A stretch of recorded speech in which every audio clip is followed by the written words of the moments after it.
Morning sunlight poured through the gap in the curtains, casting a pale gold stripe across the worn hardwood floor. Ethan Carter's eyes opened slowly, awareness creeping in before full consciousness. The living room ceiling greeted him, water stains forming abstract shapes he'd memorized over 18 months of sleeping on this couch. His neck protested as he shifted the throw pillow, offering about as much support as a bag of marshmallows.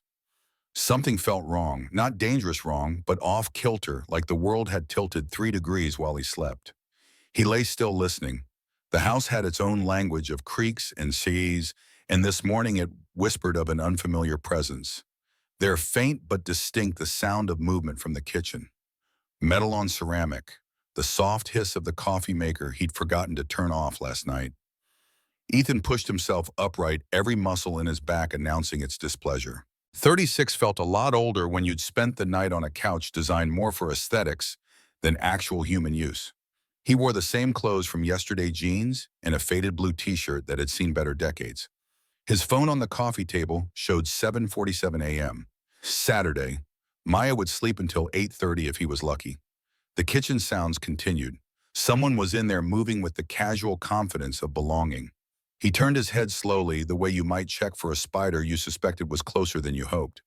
A woman stood at his kitchen counter, her back to him, pouring coffee into his favorite mug, the one with the chipped NASA logo Maya had given him for Father's Day 2 years ago. Dark hair fell past her shoulders, slightly disheveled, catching the morning light. She wore a white dress shirt, crisp cotton, that hung to mid-thigh, the sleeves rolled up to her elbows. His white dress shirt, the one he'd draped over the chair by his bedroom door last night. Ethan's throat went dry. His mind scrambled backward through last night's memories, finding nothing but exhaustion and the sound of rain hammering the roof. He'd come home late from the Henderson job, soaked to the bone, stripped off his wet clothes and collapsed. Alone. He was certain he'd been alone.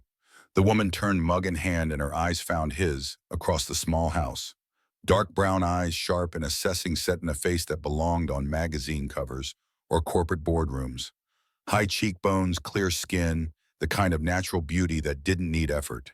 She smiled, small and controlled lips, curving just enough to hint at amusement. Her voice came smooth and measured with the slightest rasp of someone who'd just woken up. "You really don't remember last night, do you?"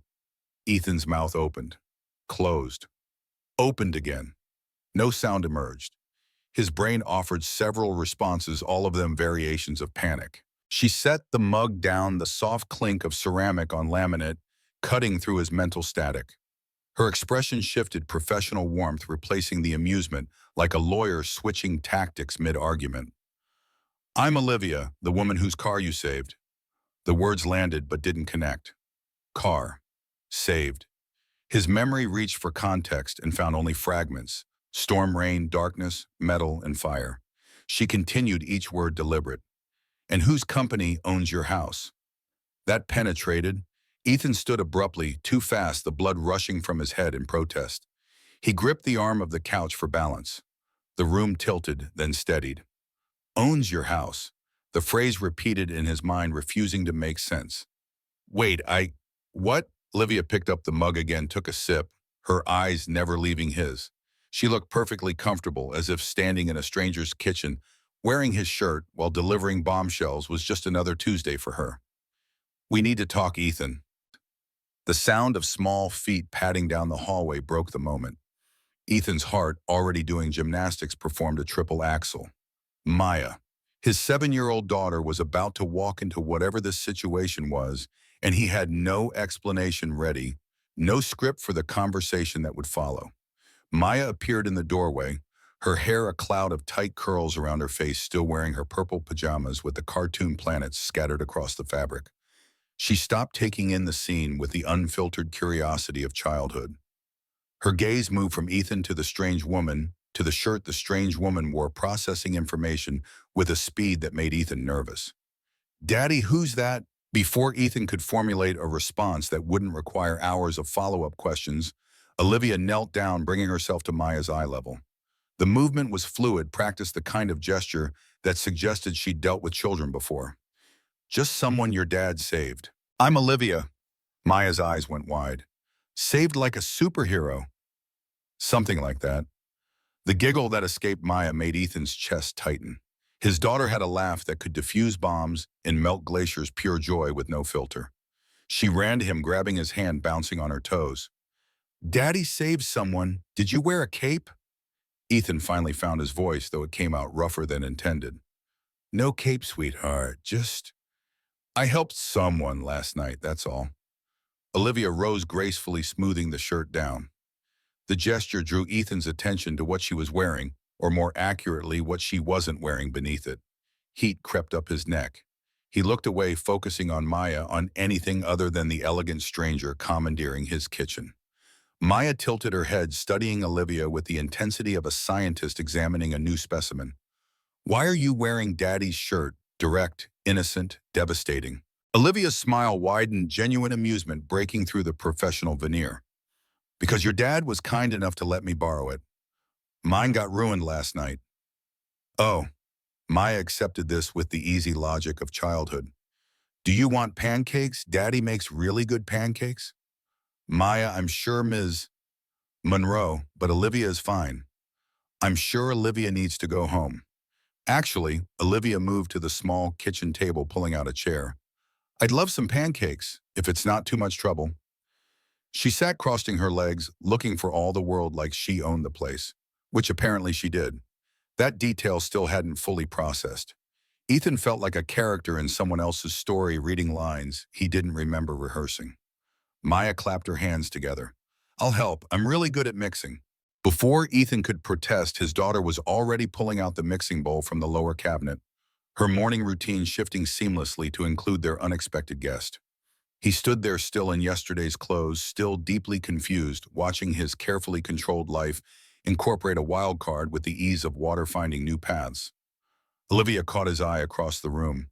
Something in her expression softened, just for a moment, vulnerability flickering beneath the confidence. "I really do need to talk to you. But after breakfast, if that works." The question was phrased as courtesy, but Ethan heard the steel underneath. This woman was used to getting what she wanted. The shirt, the casual appropriation of his space, the way she'd deflected Maya's questions, all spoke of someone accustomed to control.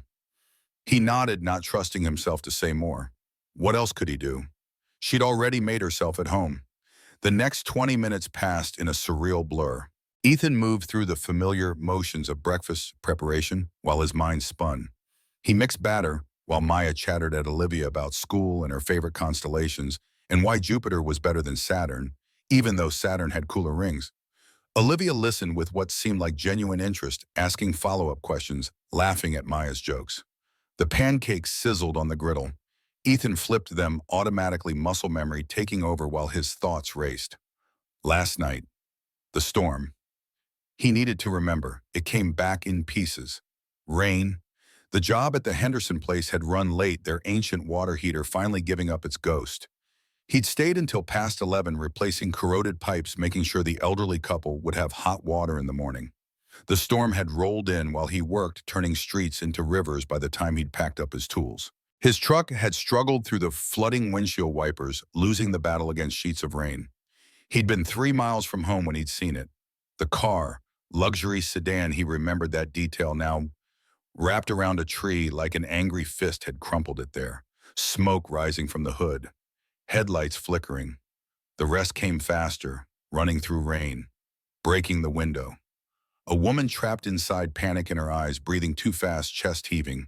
The seatbelt had jammed. He'd cut it with the emergency blade he kept on his keychain, pulled her out just as the engine sparked. The explosion had been smaller than movies made them, but close enough to feel the heat, to smell burning rubber and melting plastic. The woman had collapsed against him, shaking so hard her teeth chattered. Her suit had been expensive, even soaked and ruined. Her watch had caught the light from his truck, platinum and diamonds. Hospital. He'd thought about the hospital, but the roads were flooding, and she'd been going into shock, lips turning, blue skin, ice cold. His house was 10 minutes away. The hospital was 25 on a good day, maybe 40 in the storm. He'd made a choice. Brought her here. Put her in his bed, the only real bed in the house, covered her with every blanket he owned. Checked her breathing, her pulse, basic first aid from a class he'd taken years ago when Maya was born. The woman had fallen unconscious but stable. He'd taken the couch, grabbed a pillow, closed his eyes for what he'd thought would be a few minutes to make sure she kept breathing steady. Apparently, he'd slept through the rest of the night. "Daddy, they're burning!" Maya's voice snapped him back. Smoke rose from the griddle. Ethan swore under his breath, flipping the pancakes to reveal blackened undersides. "Language!" Maya chirped, using his own rule against him. Olivia laughed, a real laugh, not the controlled amusement from before. The sound was warm and unexpected, filling the small kitchen. "It's okay. I like them a little crispy." Ethan scraped the ruined pancakes onto a plate, started fresh ones. His hands moved steadily despite his scattered thoughts. Cooking was mechanical safe, something he could control when everything else felt like it was sliding sideways. They ate at the small table, 3 chairs that didn't match plates, chipped but clean. Maya dominated the conversation, asking Olivia questions about everything from her job, to her favorite color, to whether she thought aliens were real.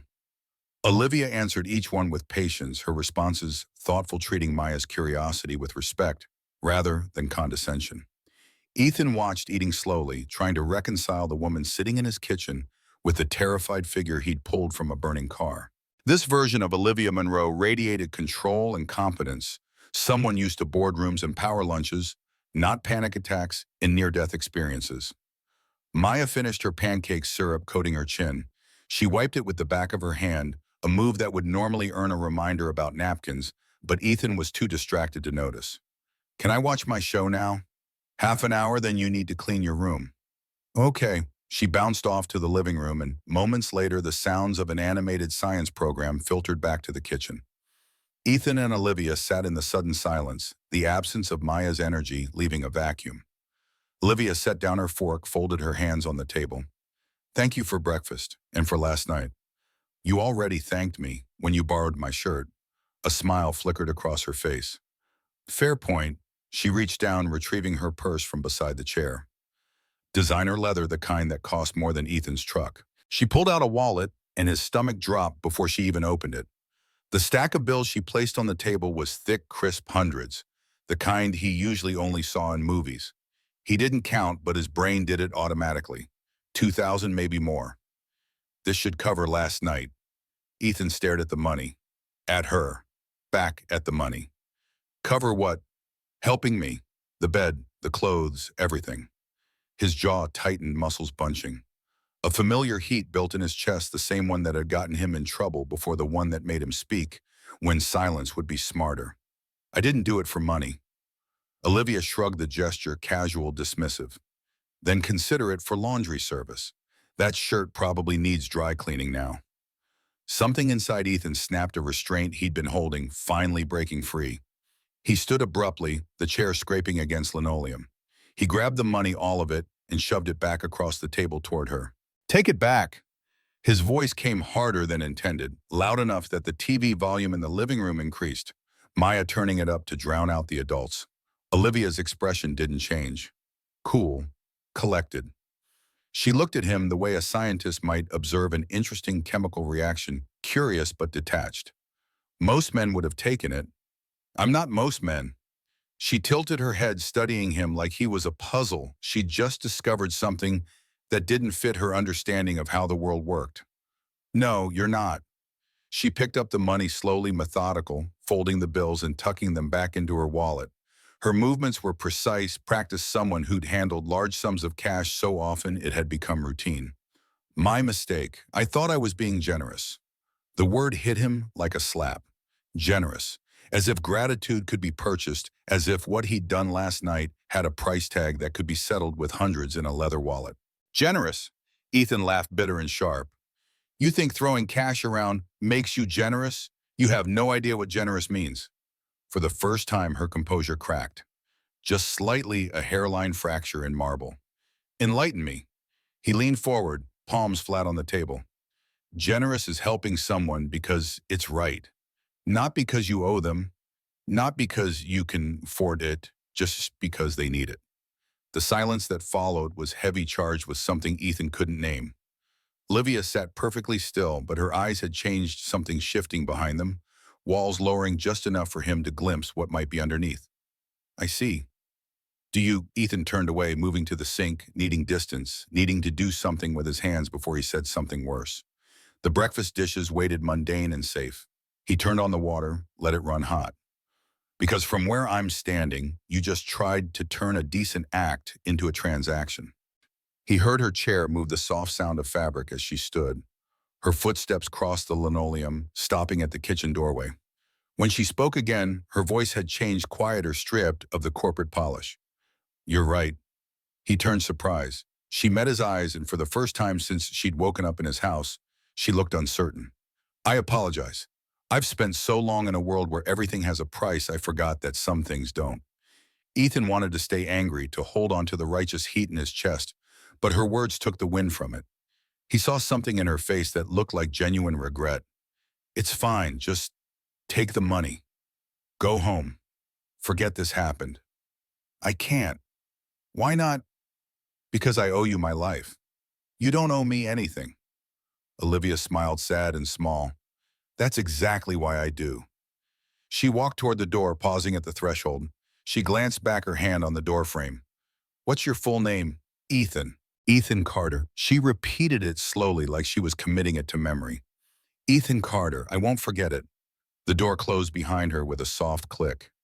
Ethan stood in his kitchen, hands still wet from dishwater, staring at the space she'd occupied. The coffee mug sat on the counter, half-full lipstick marking the rim. Evidence she'd been real, not some stress-induced hallucination.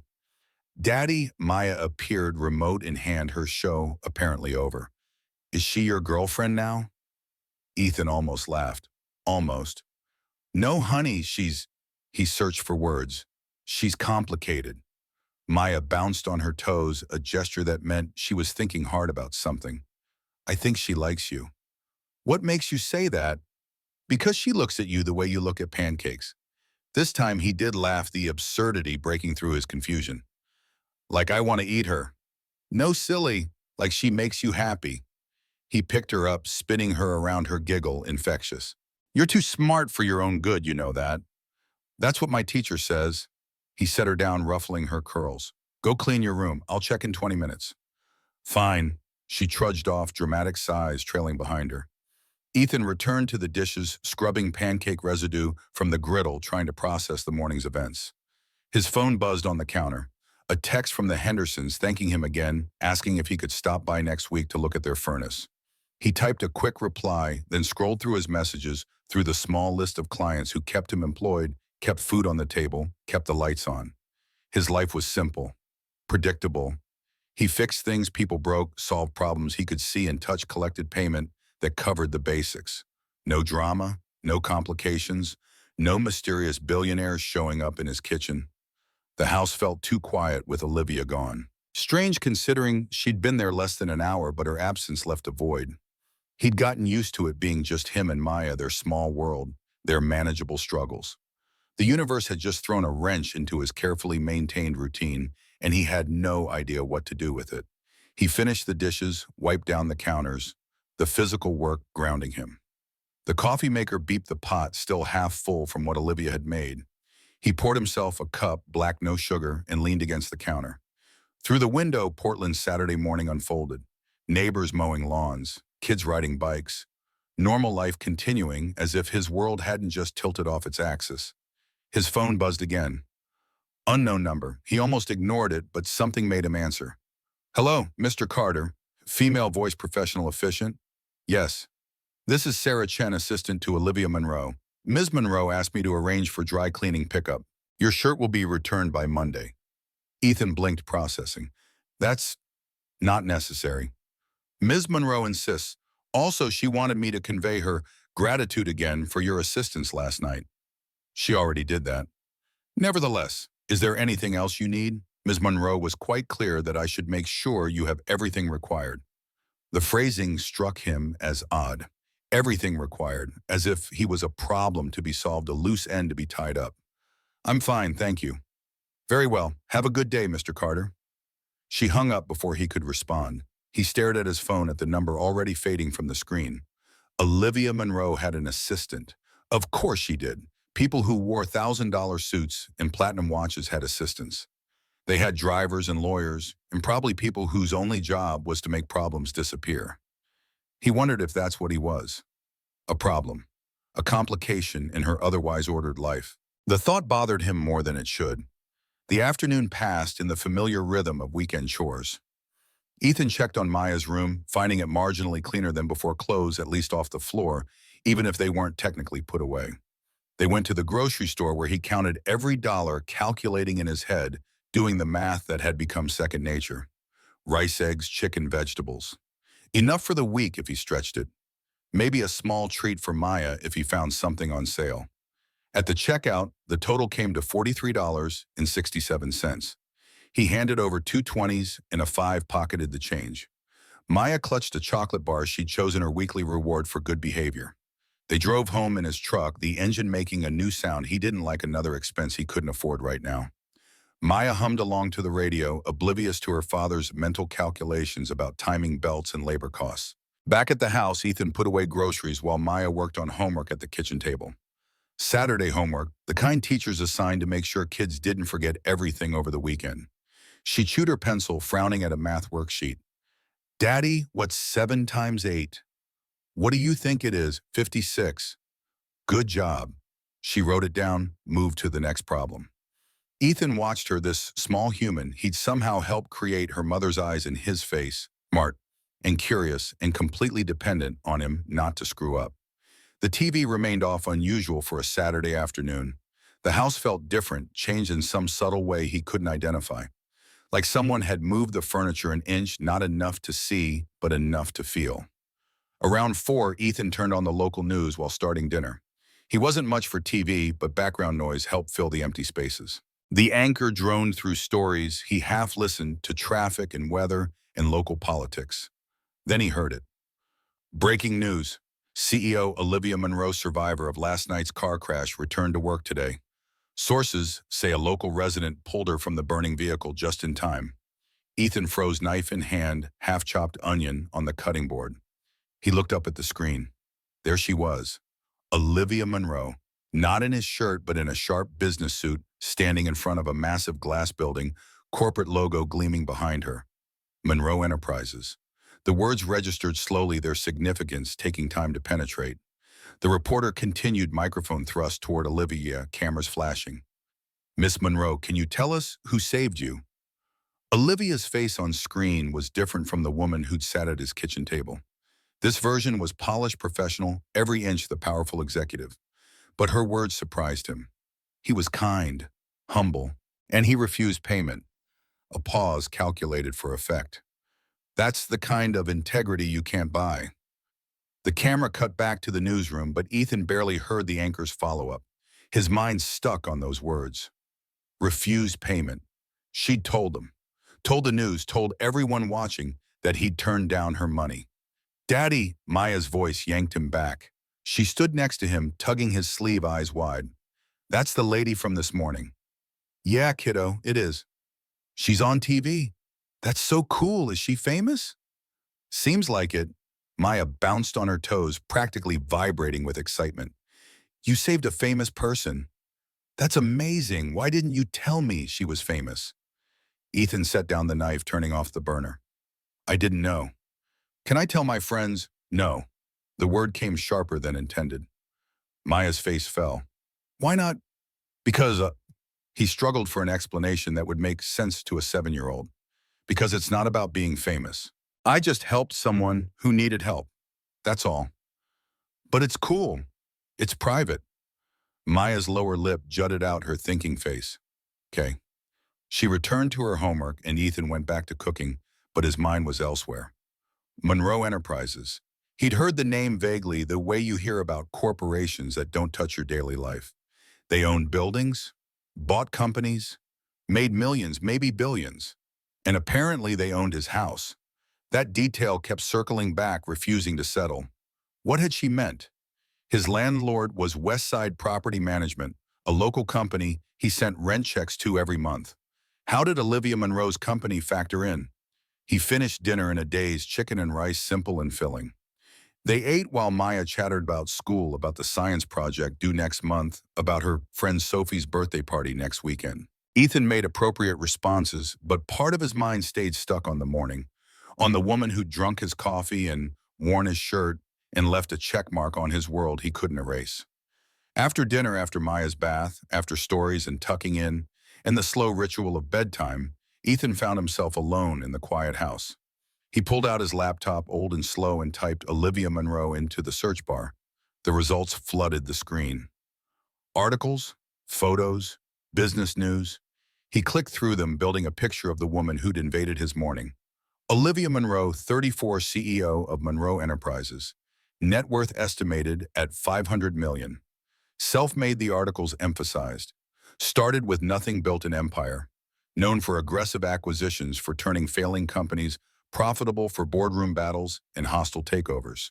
He found older articles, profiles the kind that magazines ran on successful women. They mentioned her past, though she clearly didn't like talking about it. Foster care, group homes, emancipated at 16, put herself through community college, then state university, then business school on scholarships and sheer determination. The story was compelling American dream territory, rags to riches through hard work and intelligence. But something about the way it was written felt sanitized, like the rough edges had been smoothed for public consumption. He found a photo from a charity gala, Olivia, in an evening gown, diamonds at her throat, smiling for cameras. She looked untouchable, carved from ice and ambition. Nothing like the woman who'd knelt to talk to his daughter, who'd laughed at burned pancakes. Another article caught his eye.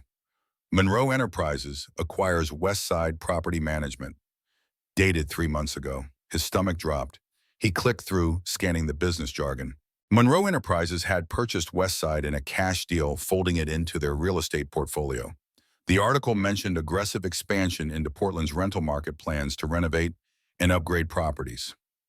His house. Munro Enterprises owned the building that held his house, which meant Olivia Munro owned his house. The realization settled like lead in his gut. When she'd said it this morning, he'd thought she was being metaphorical, or he'd misunderstood. But no, she literally owned the building he lived in, the roof over his and Maya's heads. The coincidence was too large to swallow. She'd crashed near his house of all the houses in Portland. The one house in the one building her company happened to own. Or maybe not coincidence, maybe something else. He closed the laptop, his mind spinning. The universe either had a twisted sense of humor or something bigger was happening, something he couldn't see yet. His phone buzzed. Another unknown number. He let it go to voicemail. A minute later, the notification appeared. He listened, half expecting Olivia's assistant again. Instead, a man's voice, smooth and professional. "Mr. Carter, this is David Ross from Munro Enterprises Legal Department. We need to discuss your lease agreement. Please call me back at your earliest convenience." The message ended. Ethan stared at his phone. Legal department. His lease agreement. The words arranged themselves into patterns he didn't like. He didn't call back. Not that night. He sat in the dark living room, his couch, his temporary bed for the past year and a half, and tried to make sense of a day that had started with a stranger in his kitchen and ended with lawyers leaving voicemails. Maya was safe. Asleep. That's what mattered. Everything else was noise. But the noise was getting loud. Sunday morning arrived with rain, appropriate weather for Ethan's mood. He made breakfast, got Maya ready for the weekly trip to the library, their routine unchanged by the previous day's chaos. The library was free entertainment, endless books, a quiet space where Maya could explore while he caught up on job searching. They spent 2 hours there, Maya in the children's section, Ethan at a computer terminal, checking contractor sites, sending emails to potential clients. His phone stayed silent. No mysterious calls, no texts from assistants or lawyers. Good. He wanted normal. He needed normal. They left the library as rain intensified, running to the truck through puddles. Maya shrieked with laughter, jumping in everyone, her boots splashing water. Ethan led her, needing her joy, her uncomplicated happiness. Back home, they spent the afternoon inside, rain drumming on the roof, the sound that had become Portland's soundtrack.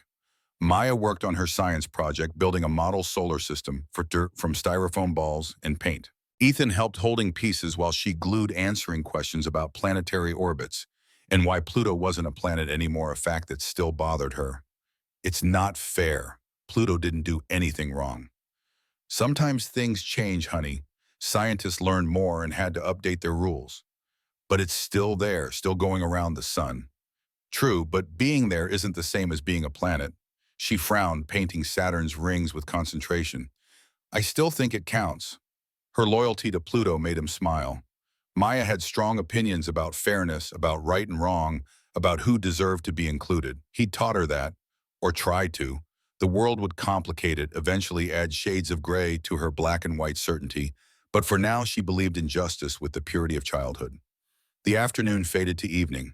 Ethan made spaghetti Maya's favorite, simple and cheap and filling. They ate watching an old science documentary, Neil deGrasse Tyson, explaining the universe in terms that made everything seem possible. Maya fell asleep on the couch halfway through, her head on Ethan's lap, breathing deep and even. He watched the screen, the images of distant galaxies of stars being born and dying, of the incomprehensible scale of space. It made his problems feel smaller. What were unpaid bills and confusing billionaires compared to supernovas and black holes? Except his problems weren't cosmic. They were immediate, human-sized, and waiting for him. Monday morning, he carried Maya to bed, tucked her in, whispered goodnight to her sleeping form. Back in the living room, he retrieved his laptop, opened his email. 3 new messages, one from a client confirming a job Tuesday morning, one spam, and one from an address he didn't recognize, sender name Monroe. He stared at it for a long moment before clicking. The message was brief. Mr. Carter, I apologize for the confusion yesterday. I've instructed my legal team to clarify the situation regarding your lease. There's been a misunderstanding. You'll receive proper documentation by Wednesday. Also, I meant what I said about the foundation. I'd like to discuss it further if you're willing. No obligations, just a conversation. The shirt will be returned Monday as promised. Thank you again. Ethan read it twice, then a third time. The tone was different from yesterday's confident assertion. This felt careful, almost tentative.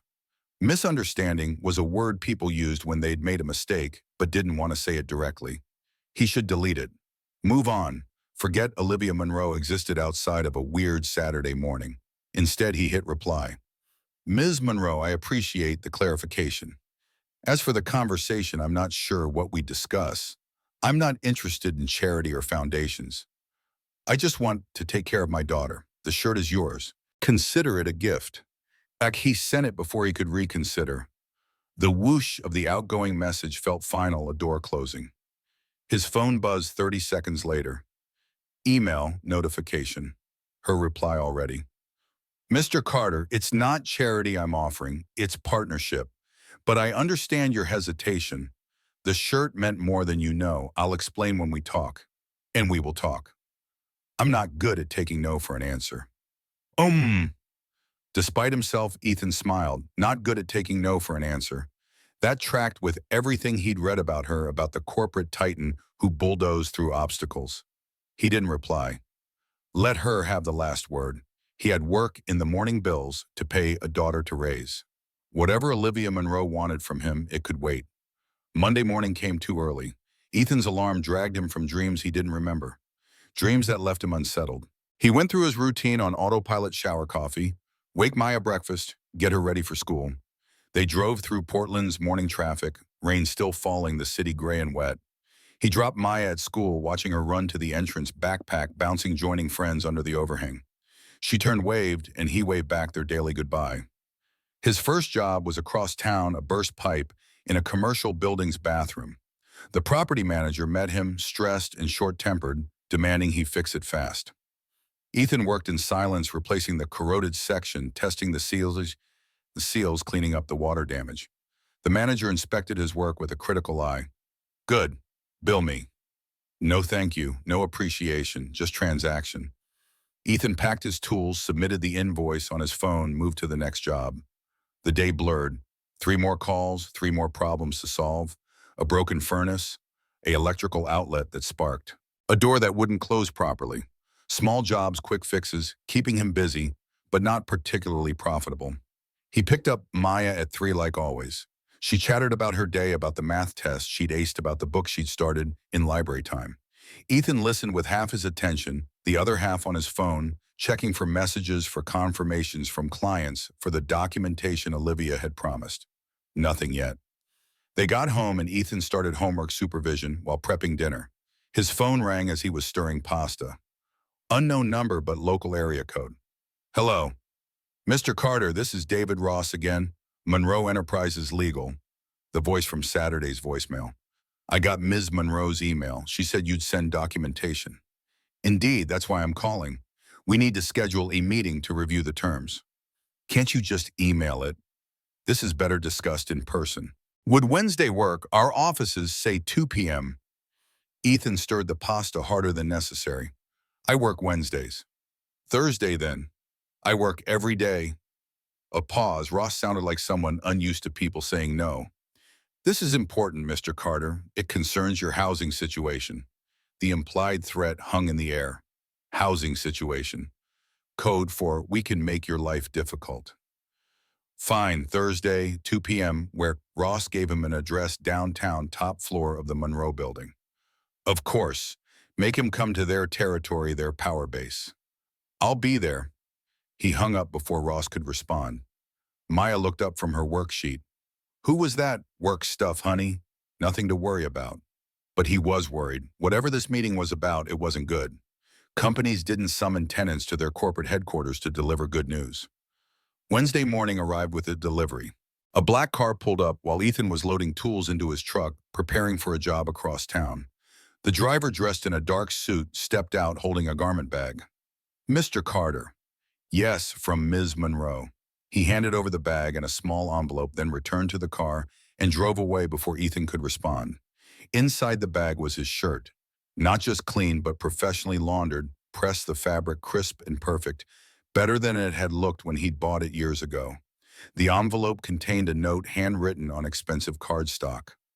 Thank you for the loan. It served me well. I hope it serves you well too. OAM. Ethan held the shirt, feeling the quality fabric, seeing the care that had gone into its return. This wasn't just dry cleaning. This was a statement, a reminder that she paid attention to details, that she followed through, that she didn't forget. He hung the shirt in his closet next to work clothes and faded jeans. It looked out of place, too nice for his life. His phone buzzed. Text message, unknown number, but he recognized it from the emails. See you tomorrow, 2 p.m. Don't be late. So she'd be at the meeting, not just the lawyers, her. Ethan texted back, wouldn't dream of it. Thursday started wrong. Maya woke with a sore throat, nothing serious but enough to keep her home from school. Ethan called his jobs, rescheduled what he could, found a neighbor who sometimes watched Maya in emergencies. Mrs. Chen, elderly Korean woman, kind, but stern, who'd lived in the building longer than anyone. She'll be fine with me. You go do your business. I'll be back by 4. Take your time. We'll make cookies. Maya perked up at that, her sore throat apparently not affecting her appetite for sweets. Ethan drove downtown traffic, heavy anxiety building. The Monroe building was hard to miss, 30 stories of glass and steel, corporate power made physical. He found parking 3 blocks away, fed the meter more quarters than he wanted to spend, and walked to the entrance. The lobby was all marble and chrome, the kind of space designed to intimidate. Security desk, multiple elevators, people in expensive suits moving with purpose. Ethan stood out in his work clothes, jeans and a button-down shirt, the nicest thing he owned that wasn't the white shirt currently hanging in his closet. The security guard looked him over. Can I help you? Ethan Carter. I have a meeting with David Ross. The guard checked his computer, made a call, handed Ethan a visitor badge. 30th floor, elevator bank C. The elevator was faster than he expected, his stomach protesting the rapid ascent. The doors opened to a reception area that probably cost more than his annual income. Polished wood, original art, floor-to-ceiling windows showing Portland spread below. A receptionist, blonde and perfectly made up, smiled professionally. Mr. Carter, this way, please. She led him down a hallway, past conference rooms and offices, to a corner space with Olivia Monroe's name on the door. Not Ross's office, hers. The receptionist knocked once, opened the door. Mr. Carter is here. Send him in. Ethan stepped inside and the door closed behind him with a soft click. The office was larger than his house. Windows on 2 walls, city views that probably never got old. A massive desk, minimal decoration, everything clean and purposeful. And behind the desk, standing, was Olivia Monroe. She wore a charcoal suit, hair pulled back every inch, the CEO from the news footage. But her eyes were the same ones that had studied him over coffee in his kitchen. Mr. Carter, thank you for coming. I didn't think I had a choice. She gestured to a chair across from her desk. Please sit. He did, feeling out of place, like he'd stumbled into the wrong movie. She sat as well, folding her hands on the desk. I asked David to arrange this meeting because I owe you an explanation. About what? About Saturday, about what I said. Ethan waited. When I told you my company owns your house, I was being imprecise. We own the building. Your lease is with Westside Property Management, which we acquired 3 months ago. The ownership changed, but your lease terms haven't. So nothing's different and… Correct. You've paid rent on time, been a model tenant. There's no issue with your lease. Then why am I here? Olivia stood moving to the window looking out at the city. When she spoke, her voice had changed the corporate polish, giving way to something more human. Because when I woke up Saturday morning in a stranger's house wearing a stranger's shirt, I did what I always do. I tried to control the situation, tried to make it transactional, something I could understand and manage. She turned to face him. And you threw it back in my face. Literally. You were treating kindness like a business deal. I know. And you were right to call me out. Ethan leaned back surprised. People like her didn't usually admit fault. So what now? Now I ask you to hear me out. About the foundation, about what I'm trying to do. I'm not interested in charity. It's not charity, it's investment. She returned to her desk, pulling out a folder, sliding it across to him. I grew up with nothing. Foster care group homes the system. I know what it's like to be one unexpected expense away from disaster. I know what it's like to be invisible to people who have resources. Ethan opened the folder. Inside were documents, proposals, financial projections. I want to create a fund for single parents, specifically single fathers, because they're even more invisible than single mothers. Financial support, job training, childcare assistance, legal help, real tangible resources. He scanned the papers, seeing numbers that made his head spin. Millions allocated, careful planning, serious infrastructure. Why single fathers? Because you reminded me of why I started this company in the first place. She sat on the edge of her desk closer to him, her posture more open. I built Monroe Enterprises to have power, to never be helpless again. But somewhere along the way, I forgot that power is meaningless if you don't use it for something good. And I'm supposed to be what, your inspiration? No, my partner. Ethan closed the folder. I don't understand. I want to name the fund after you, the Carter Fund. I want you to help me identify families who need support, to guide the program, to make sure it actually helps people instead of just making me feel good. Why me? Because you know this community. You know what it's like to struggle. And because you have integrity. You refused my money because it wasn't about the money. I need that perspective. Ethan stood pacing to the window, looking at the city from 30 stories up.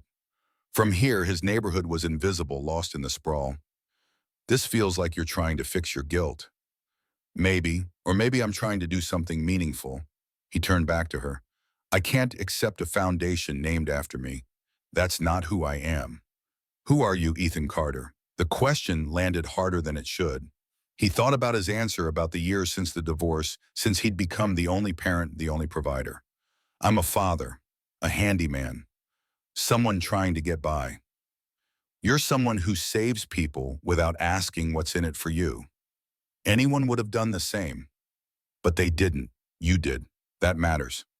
They stood in silence, the office's quiet broken only by the faint hum of climate control. Ethan looked at this woman, at the empire she'd built, at the resources she commanded, and tried to reconcile it with the terrified person he'd pulled from a burning car. I need time to think. Take all the time you need. She moved to her desk, wrote something on a business card, handed it to him. My direct line. Call me when you decide. He took the card, her fingers brushing his briefly. The contact was electric, unexpected. The meeting with Ross is canceled, by the way. That was me being controlling again, trying to force the issue. I'm sorry. You apologize a lot for a CEO. Only when I'm wrong, and with you I seem to be wrong frequently. A smile tugged at his lips despite himself. I should go. My daughter's home sick. Concern flashed across Olivia's face. Is she okay? Sore throat, nothing serious. Tell her I hope she feels better. Ethan nodded, moved to the door, stopped. Why did you really give back the shirt? Olivia met his eyes across the office. Because keeping it felt like stealing something that didn't belong to me. And I've taken enough in my life. I'm trying to give back now. He left without responding, rode the elevator down, walked through the lobby, back into Portland's drizzle.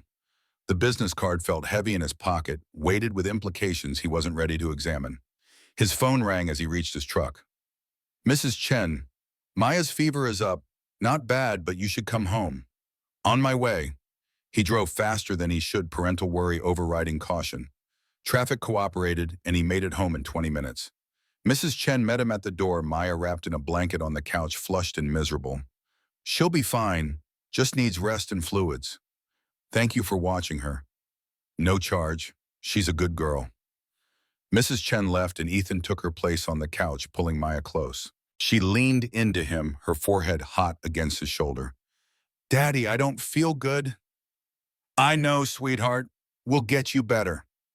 He spent the rest of the day in doctor mode, checking temperature, administering children's Tylenol, making soup from a can. Maya drifted in and out of sleep, her small body fighting whatever virus had invaded. By evening, her fever broke. Color returned to her cheeks. She sat up, requesting toast, a good sign. "Can I watch my show?" "One episode, then more rest." She settled into the couch cushions, remote in hand, and Ethan returned to the kitchen, cleaning up the day's debris. His phone sat on the counter, Olivia's business card next to it. The Carter Fund. He imagined it. His name on something bigger than himself. Resources flowing to families like his people, working themselves to exhaustion. People invisible to the world. It was tempting. God, it was tempting. But accepting felt like admitting he needed saving. And his pride, that stubborn thing that had gotten him through divorce and job loss and 18 months of sleeping on a couch, rebelled against the idea. He picked up the card, studied the number she'd written, her handwriting elegant and precise. Not tonight. Tonight was about Maya, about being present, about the small, crucial things. The foundation could wait. Friday brought improvement. Maya's fever stayed down, her energy returning. Ethan kept her home anyway, one more day of rest. They spent it quietly reading books, working on her science project, watching documentaries. His phone remained quiet. No calls from lawyers, no emails from Olivia. Just his usual stream of client requests, bills, the mundane architecture of daily life. Saturday arrived with sun, rare for Portland, worth celebrating. Maya felt well enough for the playground, and they walked the 3 blocks enjoying warmth that wouldn't last. The playground was crowded, families taking advantage of the weather. Maya ran to the swings, joining friends from school, their voices carrying across the wood chips and equipment. Ethan sat on a bench, half watching Maya, half lost in thought. The week had been surreal, a break from normal that he still couldn't fully process. In another life meeting, someone like Olivia Monroe might have been exciting, the start of something. But this life had no room for complications. "Mr. Carter." He looked up. A woman stood there, professional, dress tablet in hand, expensive sunglasses. "Yes."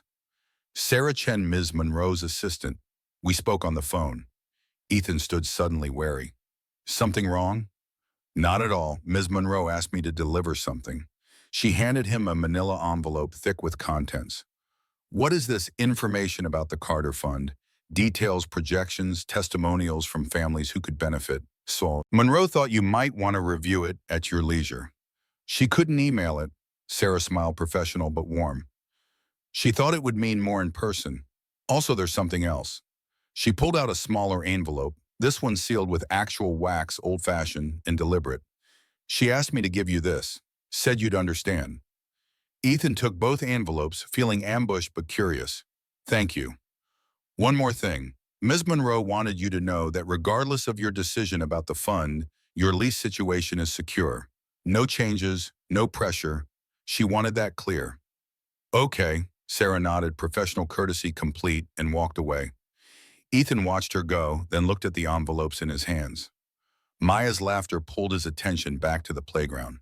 She was hanging upside down from the monkey bars, hair cascading toward the ground, grinning at him. "Daddy, look. I see you, be careful." She dropped down, ran to another friend, their game evolving. 7 years old and already so independent, so confident. He'd done that. Raised her to be brave, to trust herself. He opened the large envelope, scanning the contents. Professional documents, carefully researched, outlining a program that actually might work. Testimonials from single fathers struggling with the same things he struggled with. Budget projections showing sustainability, not just charity, but actual systemic support. It was impressive, thorough, real. The smaller envelope he saved tucking it into his jacket pocket. They stayed at the playground until Maya tired, then walked home hand in hand. She chattered about her friends about the science project due next week, about whether they could have pizza for dinner. Sure, pizza sounds good. With pepperoni? Is there any other kind? She giggled, squeezing his hand. Back home, Ethan ordered pizza while Maya showered. He sat on the couch, the smaller envelope still in his pocket, waiting. Finally, he opened it. Inside was a single piece of paper handwritten. Ethan, I promised you an explanation about the shirt. Here it is. When I woke up Saturday morning in your house, wearing your shirt, I felt something I hadn't felt in 15 years. Safe. Not because of wealth or power or control, but because someone had helped me without wanting anything in return. That shirt represented everything I'd forgotten about humanity. Kindness without transaction, help without strings, basic decency. I've spent my adult life building halls, protecting myself, making sure I'm never vulnerable again. And in one night, you broke through all of it. Not with grand gestures, just with basic human kindness. I can't repay that. I know you don't want me to try, but I can honor it. I can build something that extends that kindness to others who need it. The Carter Fund isn't about you, it's about what you represent. The quiet heroes doing their best, invisible to the world, deserving more. I hope you'll consider partnering with me. Not because you owe me anything, but because together we could help people like you help me. Think about it. No pressure, no expectations, just possibility. Thank you for the shirt and for reminding me who I wanted to be. Olivia, Ethan read it 3 times each pass, revealing new layers. Her vulnerability surprised him, the honesty unexpected from someone who'd built a corporate empire on strength and strategy. The pizza arrived. They ate on the couch watching a movie. Maya chose something animated and colorful.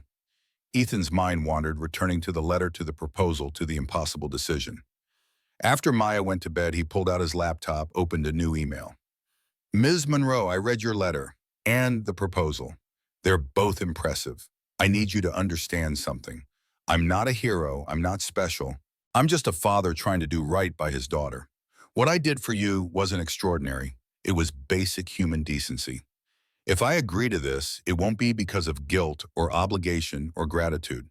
It'll be because I believe in what you're trying to do, and I need to believe that before I can put my name on it. Give me a week. Let me think about it properly. Then we'll talk. Ethan, he sent it closed. The laptop sat in the dark living room. The house creaked, settling into night.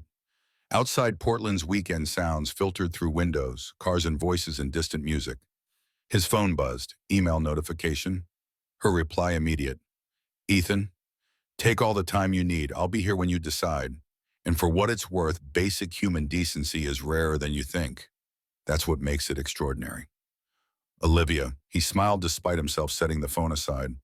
1 week, 7 days to decide if he was ready to complicate his carefully controlled life, to partner with a billionaire, to put his name on something bigger than himself. 7 days to figure out if Olivia Monroe was offering opportunity or disaster. The weekend passed quietly. Sunday brought rain again, church for Maya, and Mrs. Chen. Ethan declining as always, afternoon science documentaries, normal rhythms. Monday morning returned them to routine school drop-off, work calls, the familiar grind. 3 days since the playground. 4 days since the meeting. The week stretched ahead, decision waiting. Ethan fixed a leaking faucet, rewired a faulty outlet, replaced a broken window lock. Small Bob's honest work, money that paid bills. His life simple and manageable. But in quiet moments between jobs, during lunch breaks, he thought about the proposal. About single fathers struggling like he struggled. About kids like Maya who deserve more than their parents could provide alone. About the possibility that maybe accepting help wasn't weakness. Maybe it was wisdom. The week would tell. For now, he had work to do, a daughter to raise, and a decision to make that would change everything or nothing. Time would reveal which. 3 days into the week, Ethan had promised himself the decision, still felt no closer. Tuesday morning found him under a sink in a duplex across town, replacing corroded pipes, while his mind wandered to places it shouldn't. The wrench slipped, barking his knuckles against the cabinet frame. He swore, sucked on the bleeding skin, refocused on the work. The homeowner, a young couple expecting their first child, hovered nearby with anxious questions about timelines and costs. Ethan gave them straight answers. No padding, no upselling. The job took 3 hours. They paid cash, counting bills carefully, and he saw himself in their faces, the careful accounting of every dollar. He thought about the Carter Fund, about families like this one stretched thin, one emergency from disaster. Wednesday brought Maya's parent-teacher conference. Ethan sat in a too-small chair across from Miss Patterson, a woman in her 50s who'd taught second grade for 20 years. She spread Maya's work across the desk, pointing to test scores, reading, comprehension, math skills. Maya is exceptional, truly. Her grasp of scientific concepts is remarkable for her age. Pride warmed Ethan's chest. She loves science, wants to be an aerospace engineer. She could be, with the right support, the right opportunities. Ms. Patterson hesitated, choosing words carefully. I notice Maya's been wearing the same winter coat since last year. It's getting small. Heat crept up Ethan's neck, shame mixing with defensiveness. I'll get her a new one. I'm not criticizing. I'm saying there are programs that can help. Grants, scholarships, resources for families. We're fine. The words came too quick, too sharp. Ms. Patterson's expression softened with understanding that made it worse. Mr. Carter asking for help doesn't make you less of a father. It makes you a smarter one. He left the conference with papers about assistance programs. He wouldn't apply for Pride, still intact, but feeling more fragile than before. Thursday afternoon, his phone rang during lunch. Unknown number, but he answered anyway. Mr. Carter, this is Jessica Carter. His ex-wife's voice hit like cold water. They'd spoken maybe twice in the past year, brief exchanges about Maya's schedule, nothing more. What do you want, Jessica? I saw you on the news with Olivia Monroe. Of course she had. The story had made local headlines, the mysterious rescuer who'd refused reward. So it got me thinking about Maya, about her living situation. Ethan's grip tightened on the phone. Maya's living situation is fine. Is it a rental apartment? Her father working odd jobs? No stability. I provide for her. She's happy, healthy, doing great in school. I'm sure you're doing your best, but I'm in a position to offer more now. I made partner at my firm, Ethan. I have resources, stability, opportunities. The implication hung between them sharp and threatening. You left. You chose your career over her. And I regret that. I want to make it right. I want to be her mother again. You are her mother. You just don't act like it. Her voice hardened, lawyer mode activating. I'm filing for custody. My lawyer says I have an excellent case. Single father, unstable income, living in a building owned by the woman he's dating. I'm not dating her. That's not what the photos suggest. You at her office, her assistant delivering things to playgrounds, the foundation named after you. It looks opportunistic, Ethan. Like you're using her wealth. Rage built in his chest, hot and righteous. I haven't asked her for anything. Accept a house, accept a foundation, accept money and attention and access. That's not what happened. Prove it, in court, because my lawyer's filing papers next week. I'll see you at the hearing. She hung up. Ethan stood in the parking lot of a fast food restaurant, half-eaten burger, forgotten world, tilting sideways. Custody. She was going for custody. His phone buzzed. Text from Olivia. Saw news report about Jessica Carter filing for custody. If you need legal help, I know people. No obligations. Just offering. He stared at the message. Of course she knew. Probably had alerts for his name now tracking anything that touched her world. He typed a response, deleted it, typed again. Thanks, but I need to handle this myself. Accepting help proves her point. Her reply came seconds later. Refusing help when you need it proves nothing except pride. Think about Maya. He didn't respond. Couldn't, because she was right and he hated it. That evening he told Maya they'd be having a visitor soon. Her mother wanted to see her to spend time together. Maya's face showed confusion more than excitement. Why now? Because she misses you. She left. 7 years old and already understanding abandonment. Sometimes people make mistakes. Sometimes they want to fix them. Do you want me to go with her? The question broke something in him. He pulled her close, held tight. I want you to be happy and safe. That's all I ever want. I'm happy with you, Daddy. I know, baby. I know. Friday morning brought a certified letter. Legal notice of custody hearing 2 weeks away. Jessica's lawyer had moved fast, filed emergency petition claiming unstable living conditions, questionable relationships, potential harm to the minor child. The words blurred together legalese designed to paint him as unfit, incapable of risk. He called the court-appointed attorney a overworked public defender who sounded tired even at 9 a.m. Mr. Carter, I'll be honest. Your ex-wife has resources, good lawyers, a strong case on paper. Your best bet is to demonstrate stability, consistent income, appropriate living conditions. I have all that. Do you? How much do you make annually? Ethan told him. The silence that followed said everything. And your relationship with Olivia Monroe? There is no relationship. She's someone I helped. Someone who's given you substantial gifts. That's going to look bad. Like you're being supported by a woman you barely know. I haven't accepted anything from her. The foundation with your name, I haven't agreed to that yet. Yet. So you're considering it. Mr. Carter, Jessica's lawyer, will paint you as unstable, opportunistic, potentially exploiting a wealthy woman. We need to counter that narrative. How to? By being squeaky clean, no contact with Ms. Monroe. Document every interaction with Maya. Show consistent income even if it's low. Prove you're a stable, devoted father. I am a stable, devoted father. Then we'll prove it. I'll see you at the hearing. The attorney hung up. Ethan sat at his kitchen table, legal papers spread before him, future uncertain. His phone buzzed, email from Olivia. I heard about the hearing. I'm pulling back from public association with you. My lawyer advised it could hurt your case, but I'm not abandoning you, just giving you space to fight without my baggage. If you need anything at all, call me. Oh. He appreciated the gesture even as it confirmed his worst fear.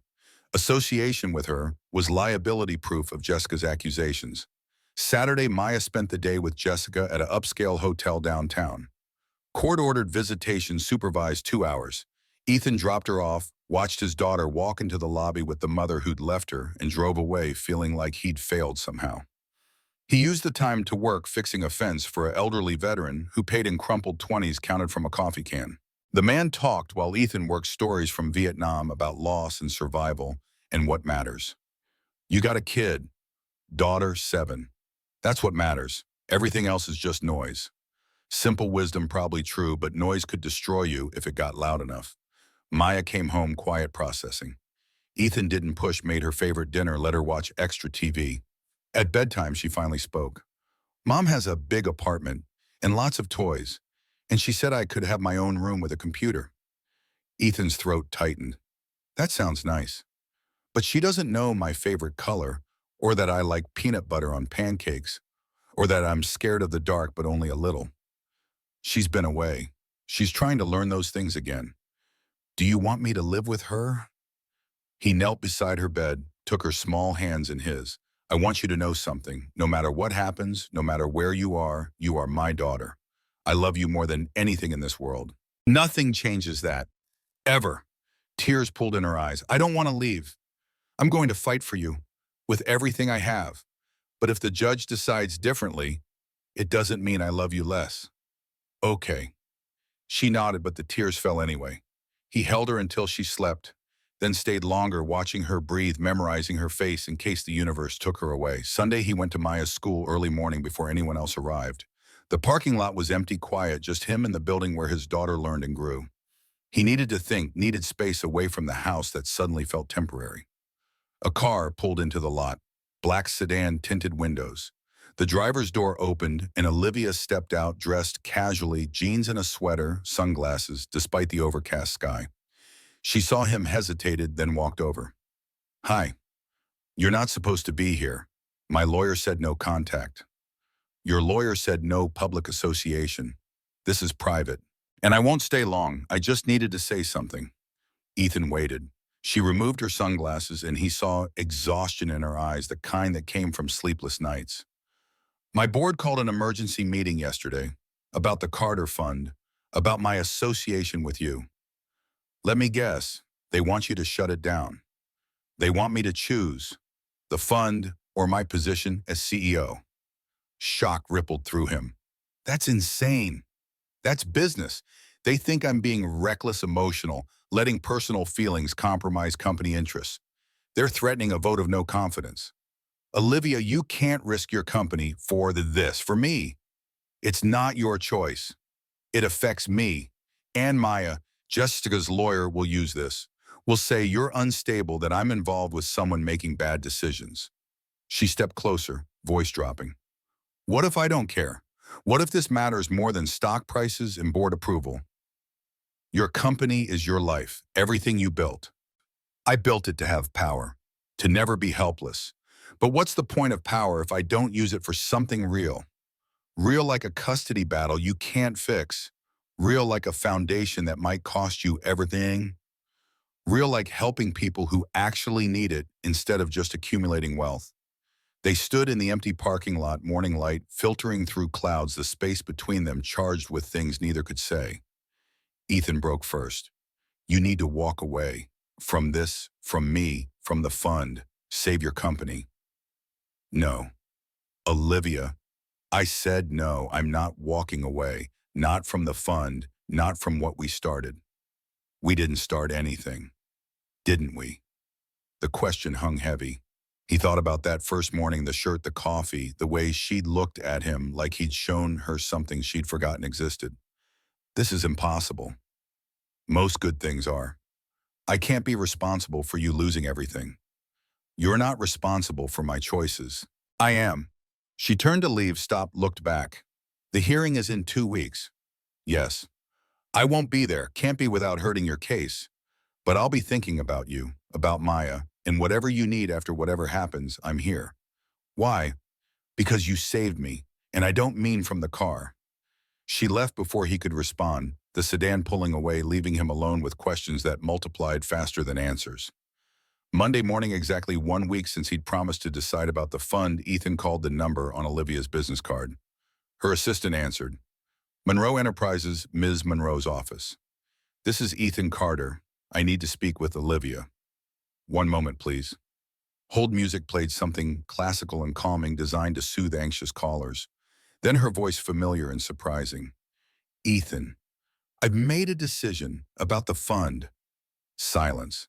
He could almost hear her holding her breath. And I can't do it. I can't put my name on it, can't be your partner, can't be part of whatever this is. More silence, longer, heavier. Can I ask why, Mom? Because Jessica's right. It looks bad. Looks like I'm using you, like I'm unstable, chasing money instead of focusing on my daughter. The judge will see that foundation and think I'm not serious about being a father. So you're choosing pride over actually helping people? The accusation stung because it was partially true. I'm choosing my daughter over everything else, like I always have. And if you lose anyway, if the judge gives custody to Jessica despite you refusing help, then at least I'll know I fought clean. He heard her breath catch, frustration or disappointment or both. That's the stupidest thing I've ever heard. Excuse me. Fighting clean doesn't matter if you lose. Your daughter needs you to win, not to maintain some abstract sense of honor. My honor is what makes me worth fighting for. Your love for Maya is what makes you worth fighting for. Everything else is ego. Anger flared hot and defensive. You don't get to tell me how to parent. I'm not telling you how to parent. I'm telling you that martyrdom helps no one. I'm not a martyr. I'm a realist. My association with you hurts my case. So I'm ending the association. Fine, the fun continues without you. I'll find someone else to guide it. Good. Good. They breathed into the phone, both stubborn, both angry, both unable to hang up first. Finally, Olivia spoke softer. I'm sorry, I shouldn't have pushed. You're used to getting what you want. I'm used to fighting for what matters. There's a difference, maybe, but this fight isn't yours. What if I want it to be? The question shifted, something changing the conversation's terrain. Why would you want that? Because somewhere between the storm and the shirt and your ridiculous pride, I started caring about you, about Maya, about whether you win or lose. Ethan closed his eyes, pressing phone to ear, trying to sort through emotions tangling like wire. I can't give you what you want. I'm not asking you to. I'm asking you to let me care. Caring costs you your company. Then I'll build another one. You're not thinking clearly. I'm thinking clearly for the first time in years. He heard the truth in her voice, the conviction, and it terrified him. Olivia, we barely know each other. I know you're a good father. I know you're honest to a fault. I know you make excellent pancakes and terrible decisions. Despite everything, he smiled. My decisions aren't that bad. You're refusing help that could save your daughter's future. That's pretty bad. I'm protecting her from scrutiny. You're protecting yourself from vulnerability. The accusation landed center mass, knocking breath from his lungs. That's not fair. It's true. You're so afraid of being seen as weak that you'd rather lose than accept help. I accepted help my whole marriage. Jessica made more money, had the better job, the stability. And when it ended, she threw it in my face. Said I was useless, a burden, someone who couldn't provide. Silence. When Olivia spoke again, her voice carried different weight. She was wrong. Was she? I lost my job, lost my house, ended up sleeping on a couch in a rental I can barely afford. That's not exactly success. Success isn't measured in dollars. It's measured in how you show up when everything falls apart. Pretty words from someone who's never been broke. I've been broke. I've been homeless. I've slept in shelters and eaten from food banks. Don't assume you know my story. Shame crept in, hot and uncomfortable. I'm sorry, that was unfair. Yes, it was, but I understand where it came from. They breathed together, anger dissipating, leaving something raw behind. I don't know what you want from me, Olivia. I want you to fight smart instead of proud. I want Maya to stay with her father, and I want to help make that happen. I can't let you. Then I'll help without your permission. Anonymously, through channels Jessica's lawyer can't trace. That's necessary. Your court-appointed attorney is overworked and underpaid. You need better representation. I can't afford better. You're not paying for it. I am, through a legal aid foundation that has nothing to do with me publicly. Olivia, it's already done. A lawyer named Margaret Hayes will contact you today. She's excellent, she's expensive, and her fees are covered by the foundation. Accept her help or don't, but she's available. Why are you doing this? The question came out quieter than intended, vulnerability leaking through. Because I can. Because you need it. Because Maya deserves to stay with the parent who actually loves her. Jessica loves her. Jessica loves the idea of her. There's a difference. Ethan wanted to argue, but the truth was too obvious. If I accept this lawyer, Jessica will find out. Will use it against me. The foundation has dozens of clients. You'll be anonymous among them. Trust me. I don't know if I can trust you. I know, but trust me anyway. The line went quiet, both of them at an impasse, neither willing to concede. Finally, Ethan spoke. If I do this, we maintain distance. No contact, no public association, nothing that gives Jessica ammunition. Agreed. And after the hearing, win or lose, we're done. No fun, no partnership, nothing. Silence. When she answered, her voice carried pain. If that's what you want, it's what I need. Okay, after the hearing, we're done is. Okay, neither hung up. The connection hummed, carrying breath and heartbeat and all the things they couldn't say. Ethan. Yeah, and win for Maya. For yourself, just win. I'll try. Don't try, do. She hung up. Ethan stood in his kitchen, phone in hand, feeling like he'd just made a deal he didn't fully understand. An hour later, his phone rang. Unknown number, but he answered. Mr. Carter, this is Margaret Hayes from Portland Legal Aid. I understand you have a custody hearing coming up. Her voice was crisp, professional, confident. Yes, but I didn't contact legal aid. You were referred by one of our partner foundations, pro bono services for single parents facing custody challenges. I've reviewed your case file. We should meet. Are you available tomorrow? I work tomorrow. I'll work around your schedule. This is priority. Something in her tone said she meant it. Okay, where? She named a coffee shop, neutral territory, 3 p.m. I'll be there. Good. Bring all documentation. Court papers, financial records, anything Jessica's lawyer might use. We need to build your defense. Ms. Hayes, I can't afford. You're not paying. The foundation covers everything. Your job is to show up and tell the truth. Which foundation? The one that believes single fathers deserve quality legal representation. See you tomorrow, Mr. Carter. She hung up before he could ask more questions. Ethan researched her that night after Maya went to bed. Margaret Hayes, family law specialist, 15 years experience, win rate above 80%. Her fees started at $500 per hour. Olivia had hired him a weapon. Tuesday afternoon found him in a coffee shop across town, sitting across from a woman in her 40s with sharp eyes and a sharper suit. Margaret Hayes spread documents across the table, reading while he waited. Finally, she looked up. Your ex-wife's case is thin. Lots of implications, very little substance. That's good. It's excellent. She's claiming unstable living conditions, but you've maintained the same address for 2 years. She's claiming inconsistent income, but you show regular deposits, consistent work. She's claiming questionable relationships, but there's no evidence of impropriety. What about Olivia Monroe? Margaret's expression didn't change. What about her? Jessica says I'm using her, that our relationship proves I'm unstable. What is your relationship with Ms. Monroe? I saved her from a car accident. That's it. Have you accepted money from her? No. Gifts. She returned my shirt clean, that's all. The foundation named after you. I haven't agreed to participate. Margaret made notes efficient and thorough. Then there's no relationship to question. You performed emergency rescue, declined compensation, and returned to your life. Jessica's lawyer has speculation, not facts. It feels more complicated than that. Feelings aren't evidence. We focus on facts. You're employed, stable, devoted to Maya. You've been her primary caregiver since birth. Jessica abandoned that role for career advancement. No judge worth their salt will remove a child from a good parent just because the other parent suddenly wants back in. What if the judge doesn't think I'm a good parent? Then we prove them wrong, with evidence, testimony, and the truth. Her confidence was infectious, or maybe just necessary. They spent 2 hours building strategy, identifying weaknesses, preparing responses. Margaret was thorough, asking questions that made Ethan uncomfortable, poking at every vulnerability Jessica's lawyer might exploit. Your living situation: single-bedroom apartment. Maya has the bedroom, I sleep on the couch.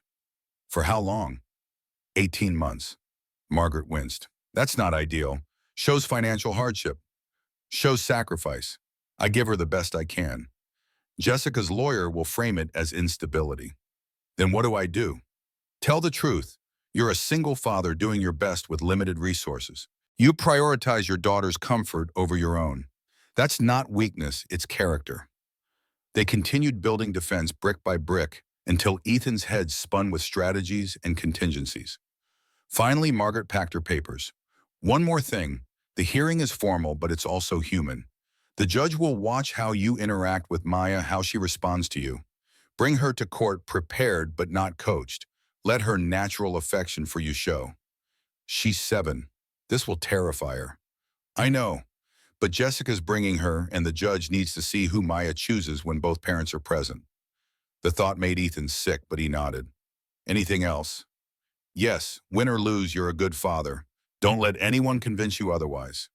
She left, and Ethan sat in the coffee shop, cold coffee growing colder, trying to believe her words. The week before the hearing crawled. Each day felt stretched, distorted time, moving wrong.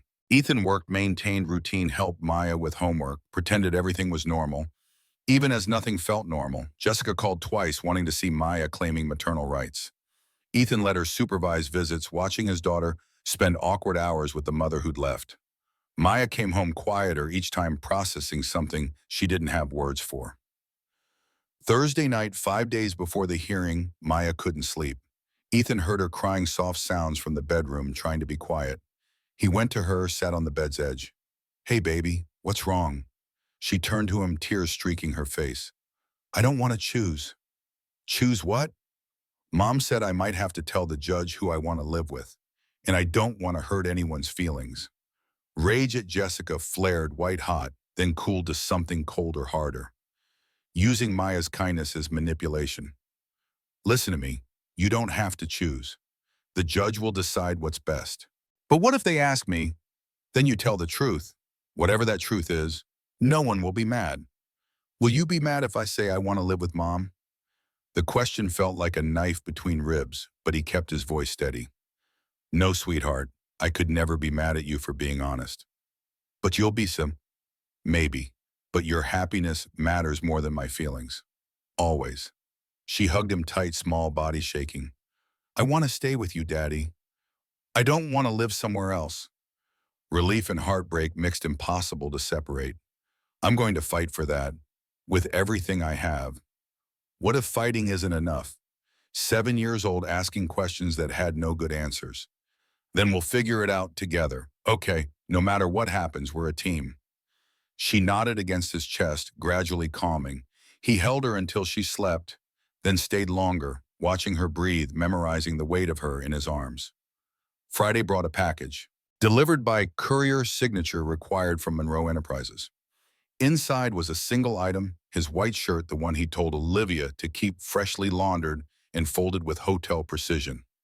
A note was pinned to the collar, handwritten. You were right. This belongs to you. Good luck Monday. You've got this. Oh.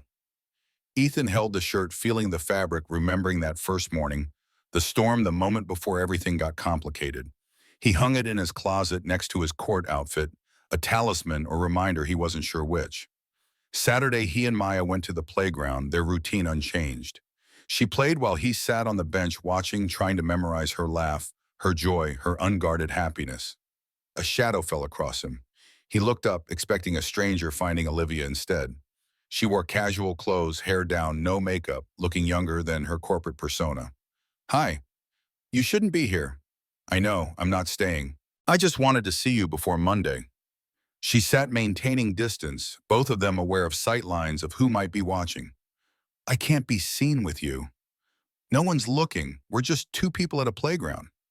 Nothing about us has ever been just anything. She smiled, sad and knowing. True. They sat in silence, watching Maya play, the moment stretching between them, fragile and necessary. I'm scared, Ethan admitted. I know. What if I lose her, Toan? You won't. You can't promise that? No, but I can believe it, and you should too. He looked at her, this woman who'd crashed into his life and refused to leave quietly. Why do you care this much? She met his eyes, and he saw something there he'd been avoiding naming. Because you showed me what I'd forgotten, that something matter more than winning, more than power or money or control. Like what? Like being someone who helps without asking for payment. Like being someone worth knowing. I'm not special, Olivia. You are to me. The words hung between them, heavy with implication neither could pursue. Maya ran over, breathless and happy, stopping short when she saw Olivia. Miss Olivia, you came? Olivia smiled, genuine warmth breaking through the careful distance. Hi, Maya, how are you feeling? Good, Daddy got me a new coat. Want to see? She showed off the bright red jacket Ethan had found on sale, pride radiating from her small frame. It's perfect. Very scientific. That's what I said. It has lots of pockets for specimens. They talked while Ethan watched, seeing Maya light up, seeing Olivia match her energy, and feeling the sharp ache of what could never be.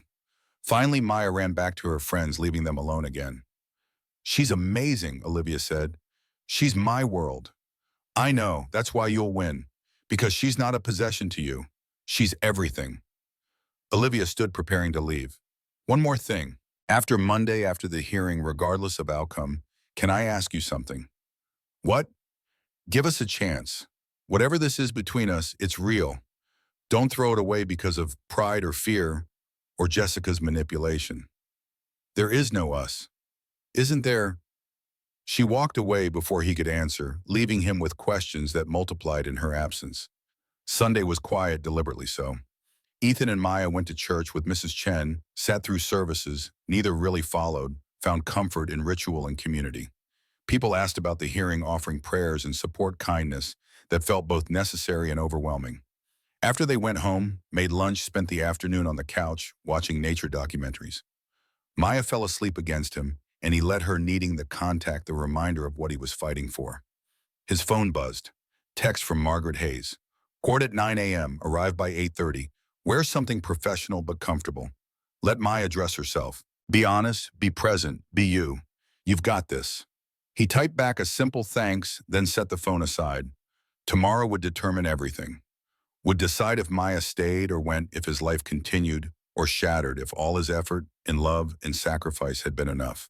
Tonight he just held his daughter and watched elephants migrate across African plains, the circle of life continuing regardless of human struggles.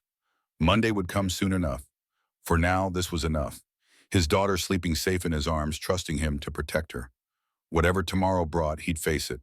For her, always for her. Monday morning arrived wrapped in fog, Portland's streets muffled and gray. Ethan dressed in his best clothes, the shirt Olivia had returned pressed and crisp against his skin, charcoal slacks he'd owned since his engineering days, shoes polished until they reflected ceiling lights. Maya wore her favorite dress purple with silver stars, her choice uncoached. They drove in silence, both processing what awaited. The courthouse loomed downtown, concrete and glass, intimidating by design. Margaret Hayes met them at the entrance, briefcase in hand, confidence radiating from her professional armor. "Ready?" Ethan nodded, throat too tight for words. Inside, security checkpoints and metal detectors, the machinery of justice, impersonal and efficient. They rode the elevator to the family court floor, third level, where futures got decided by strangers in black robes. Jessica waited outside the courtroom, flanked by her lawyer, a man in an expensive suit with predator eyes. She looked polished, successful, every inch the corporate attorney who'd made partner. When she saw Maya, her smile seemed calculated performance more than emotion. "Hi, sweetheart. You look beautiful." Maya pressed closer to Ethan, small hand gripping his. "Hi, Mom." The courtroom was smaller than Ethan expected, wood paneling and fluorescent lights, chairs for observers mostly empty. Judge Martinez sat behind the bench reviewing documents, a woman in her 50s with gray hair and an expression that gave nothing away. They took their seats, Ethan and Margaret on one side, Jessica and her lawyer Stevens on the other. Maya sat between them in a chair that made her feet dangle, too young for this room, this process, this choice adults were forcing on her. The bailiff called the case. Judge Martinez looked up, assessing both parties with eyes that had seen thousands of families fracture. "This is a custody modification hearing. Ms. Carter seeks full custody of the minor child, Maya Carter, currently in the primary custody of Mr. Ethan Carter.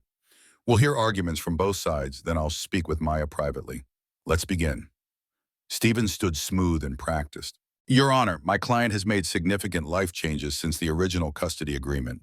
She's now a partner at Reynolds & Associates, annual income $400,000 with stable housing in a 3-bedroom condo in Chicago's Lincoln Park. She can provide Maya with educational opportunities, cultural enrichment, and financial security Mr. Carter cannot match." He presented documents, photos of Jessica's apartment, evidence of elite private schools, testimonials from colleagues about her character.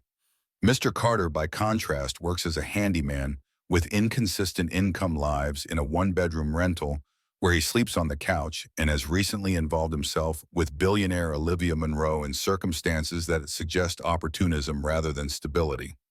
Margaret rose her objection sharp. "Speculation and character assassination, Your Honor." "Sustained." Mr. Stevens, stick to facts. Stevens adjusted, but the damage lingered in the air. "The facts are these: Maya deserves more than her father can provide. Ms. Carter is prepared to give her everything, including the mother she's been without." He sat satisfied. Margaret stood, gathering papers, then set them aside, speaking without notes. "Your Honor, this case isn't about money or square footage. It's about who has been present, consistent, and devoted to Maya Carter's well-being for 7 years." She gestured to Ethan. "Mr. Carter has been Maya's primary caregiver since birth. He attended every doctor's appointment, every parent-teacher conference, every school event. When Ms. Carter chose career advancement over parenting, Mr. Carter chose his daughter. Every single time." Margaret presented her own evidence, attendance records, medical files showing Ethan at every appointment, teacher statements praising his involvement.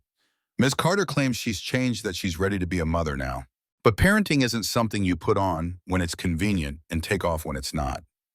Mr. Carter has been there through nightmares and scraped knees, through homework struggles and science projects. He knows Maya's favorite book, her career aspirations, her fears and dreams.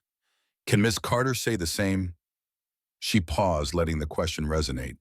"As for the allegations regarding Ms. Monroe, Mr. Carter performed emergency rescue of an accident victim and declined all compensation. There is no romantic relationship, no financial dependence, no instability. Just a good man doing the right thing, then returning to his life and his daughter. Margaret sat. The courtroom held its breath. Judge Martinez reviewed notes, then looked at Ethan. Mr. Carter approached the witness stand. He stood on shaking legs, was sworn in, sat in the chair that felt like an electric chair, exposed and vulnerable. Stevens attacked immediately. Mr. Carter, you sleep on a couch, right? Is that correct? Yes. For how long? 18 months. Because you can't afford a two-bedroom apartment. Because I prioritize Maya's needs over my comfort. Or because you're financially unstable. Margaret objected, but Stevens continued. You work odd jobs, correct, fixing pipes, changing light bulbs. I'm a licensed contractor doing honest work. That pays how much annually? Ethan stated the figure, watching Stevens' theatrical surprise.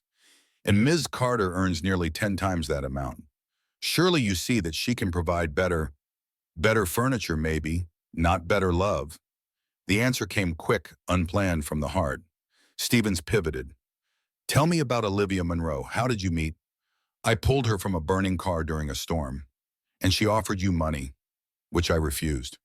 She named a foundation after you, which I haven't agreed to participate in. But you've met with her multiple times, accepted legal representation arranged by her connections. Margaret stood. Mr. Carter receives pro bono services from Portland Legal Aid, a nonprofit with no connection to Ms. Monroe.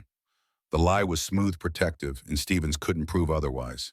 Judge Martinez intervened. Mr. Stevens, unless you have evidence of impropriety, move on. Stevens tried different angles, attacking Ethan's income, his housing, his single status, but each question revealed more about Ethan's character than his deficiencies. He answered honestly without defensiveness, speaking about Maya with love that couldn't be faked. Finally, Stevens sat frustrated. Jessica took the stand, next polished testimony about regret and change, about wanting to be the mother she should have been. She cried on cue, spoke about missing milestones, about being ready now to prioritize family. Margaret's cross-examination was surgical. Mrs. Carter, when is Maya's birthday? A pause too long. November 15th. November 12th. What's her favorite subject in school? Math, science, specifically astronomy. What does she want to be when she grows up? A, teacher. An aerospace engineer. She's wanted that since she was 5. Jessica's composure cracked, frustration bleeding through. I've been working to provide for her future, while Mr. Carter has been providing her present. No further questions. The testimony concluded. Judge Martinez removed her glasses, rubbing the bridge of her nose. I'd like to speak with Maya, privately in my chambers. Parents and counsel will wait here. A court officer led Maya away, the little girl looking back at Ethan with frightened eyes. He smiled, tried to project confidence he didn't feel, watched her disappear through the judge's door. The 20 minutes that followed were the longest of Ethan's life. He sat motionless, breathing counted prayers running on repeat in his mind. Jessica checked her phone, professional detachment maintained. Their lawyers whispered strategies, preparing for whatever came next. Finally, the door opened. Maya emerged first, running to Ethan, burying her face in his chest. The judge followed, expression unreadable. Everyone stood as she returned to the bench. I've heard testimony from both parents and spoken with Maya at length. This is a difficult decision, as both parents clearly have strengths to offer. Ethan's heart hammered against his ribs. Ms. Carter can provide material advantages and educational opportunities that Mr. Carter cannot match financially. However, parenting is not measured in dollars or square footage. The judge looked directly at Maya, still clinging to her father. What matters is consistency, presence, and emotional security. Maya has been raised primarily by her father for 7 years. He has been present for every significant moment of her life. Ms. Carter made choices that prioritize career over parenting, choices that have consequences. Jessica's lawyer leaned forward, sensing the direction. While I appreciate Ms. Carter's stated desire to be more involved, I cannot uproot a child from the only stable home she's known based on promises of future involvement. Maya's attachment to her father is clear and healthy. Disrupting that would cause harm this court will not inflict. Relief crashed through Ethan like a wave, nearly buckling his knees. Custody remains with Ethan Carter. Ms. Carter will have visitation rights, supervised initially with the possibility of expansion if she demonstrates consistent involvement over the next 6 months. This court prioritizes the child's best interests, and Maya's best interest is staying with the parent who has been there all along. The gavel struck final and absolute. Maya squeezed tighter whispers of relief against his shirt. We get to stay together. Yes, baby, we get to stay together. Across the aisle, Jessica stood rigid lawyer, already whispering about appeals. But her face showed more frustration than heartbreak, confirmation that this had been about winning rather than mothering. Outside the courtroom, Margaret shook Ethan's hand. Congratulations, you earned this. Thank you for everything. Thank whoever arranged my involvement. They did you a real favor. She left professional boundaries maintained, secrets kept. Ethan and Maya walked through courthouse hallways into autumn sunlight, the fog having burned away while they had been inside. The air tasted sweeter, the world brighter, freedom and relief mixing into something like joy. His phone buzzed. Text from an unknown number. I heard. Congratulations. She's lucky to have you. Oh. He didn't respond but saved the number, small acknowledgement of debt he couldn't repay with words. They celebrated with ice cream, Maya's choice double scoops, because the occasion demanded excess. She chattered about school, about her friends, about the science project due next week, normalcy returning like a favorite song. That evening, after Maya slept, Ethan sat in his living room, his couch, his temporary bed that had become permanent, and tried to process the day. He'd won, kept his daughter, survived Jessica's challenge, but the victory felt incomplete, shadowed by the woman who'd made it possible. He pulled out his phone, stared at Olivia's number, typed, and deleted 3 messages before settling on simplicity. Thank you. I know what you did. I don't know how to repay it. Her response came within minutes. You don't repay kindness. You pay it forward. We should talk. Not about debt or obligations. Just talk. He stared at the words, weighing pride against honesty, isolation against connection. Finally, he typed, coffee tomorrow, after I drop Maya at school. I'll be there. Send me the address. The next morning, after Maya bounded into her classroom with renewed confidence, Ethan drove to a small cafe in his neighborhood far from downtown. Corporate towers, neutral territory for whatever conversation awaited. Olivia arrived in jeans and a simple sweater, hair loose, looking more like the woman who'd worn his shirt than the CEO who'd faced him across a mahogany desk. She ordered black coffee, joined him at a corner table, both of them suddenly awkward, the easy dynamic from that first morning lost somewhere between lawyers and custody battles. You look relieved. I am. Maya's safe. That's all that matters. And are you safe? The question surprised him. What do you mean? I mean you just fought a war, won it. But wars leave damage even in victory. He sipped his coffee, considering. I'm tired, grateful, a little lost. Lost how? I've spent 18 months in survival mode, working, parenting, just getting through each day. Now that the immediate crisis is over, I don't know what comes next. Olivia nodded, understanding in her eyes. I know that feeling. When I finally made my first million after years of clawing my way up, I sat in my new apartment and thought, now what? Success without purpose is just accumulation. So what did you do? I looked for purpose, something beyond profit margins and acquisitions. I'm still looking.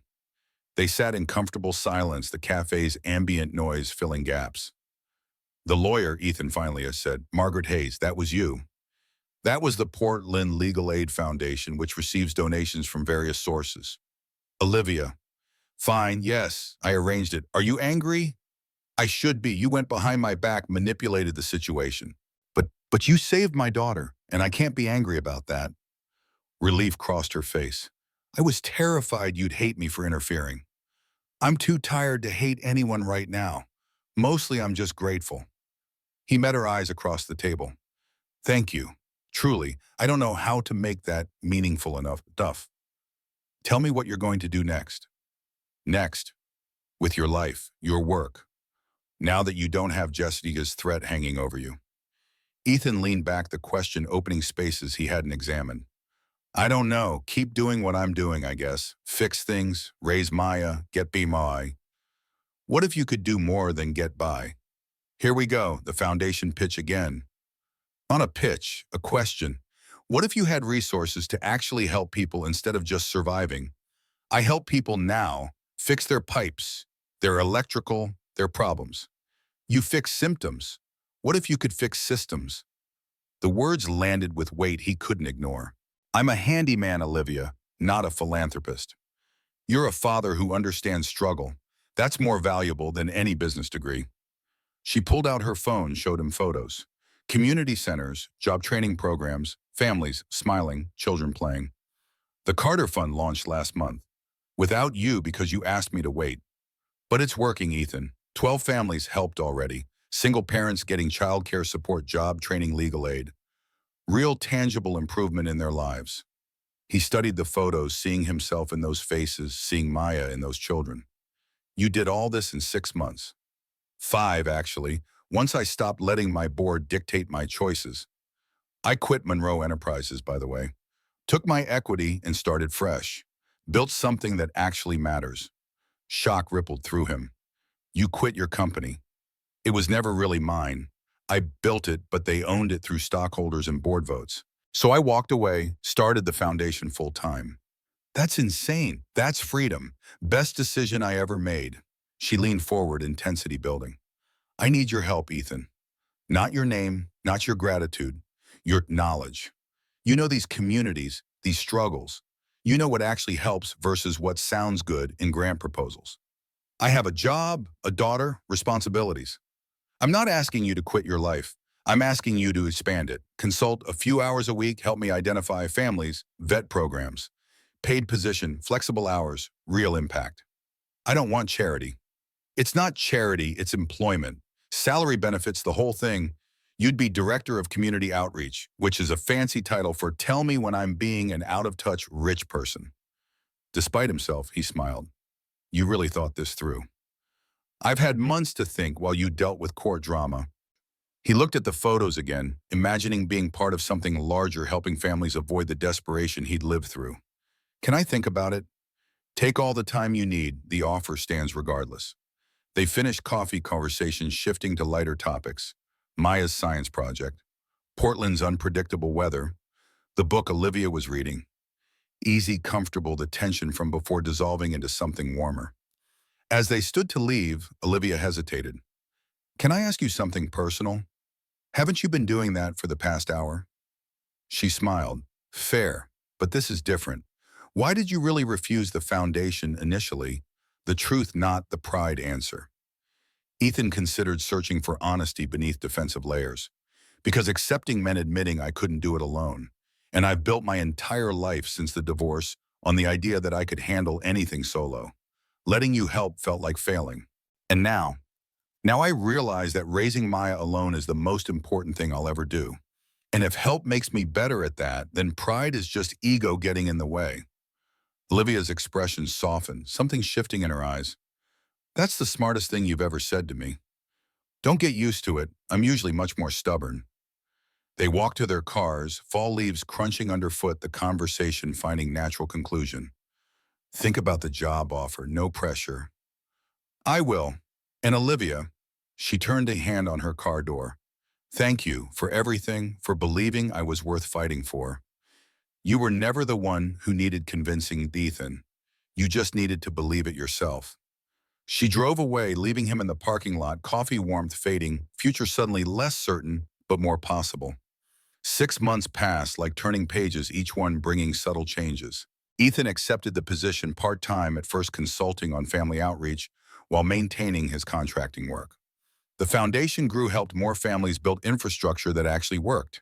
He and Olivia developed a rhythm, professional collaboration that occasionally strayed into friendship boundaries, maintained but softening.